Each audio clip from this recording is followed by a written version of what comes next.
Hi అండి. ఎంతో కమ్మగా, ఎంతో రుచిగా, ఎంతో టేస్టీగా దొండకాయలు ఫ్రై చేసుకుందామా.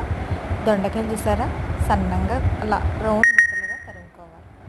తరుముకున్నాక కరివేపాకు, ఒక వెల్లుల్లి పక్కన పెట్టుకోవాలి. స్టవ్ మీద కడాయి పెట్టి సరిపడినంత ఆయిల్ వేసి బాగా మరగనివ్వాలి. బాగా మరిగిన తర్వాత కరివేపాకు, కొంచెం జీలకర్ర, వెల్లుల్లి రెమ్మలు బాగా చిరుముకొని వేయాలి. వేసిన తర్వాత బాగా ఎర్రగా మగ్గనివ్వాలి. బాగా ఎర్రగా ఫ్రై అయిన తర్వాత సన్నంగా తరిగిన దొండకాయ ముక్కలు కూడా వేసేయాలి.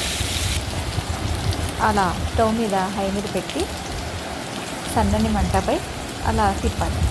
తిప్పిన తర్వాత ఇంకా దొండకాయలు మగ్గాయి. మగ్గిన తర్వాత కొంచెం పసుపు, కొంచెం కారం, సాల్ట్. అంతేనండి. ఎంతో కమ్మగా, ఎంతో రుచిగా, ఎంతో టేస్టీగా దొండకాయ ఫ్రై రెడీ. చివరిలో ధనియాల పొడి చల్లుకోవడం ఉంటుంది. నచ్చితే లైక్ కొట్టండి ఫ్రెండ్స్.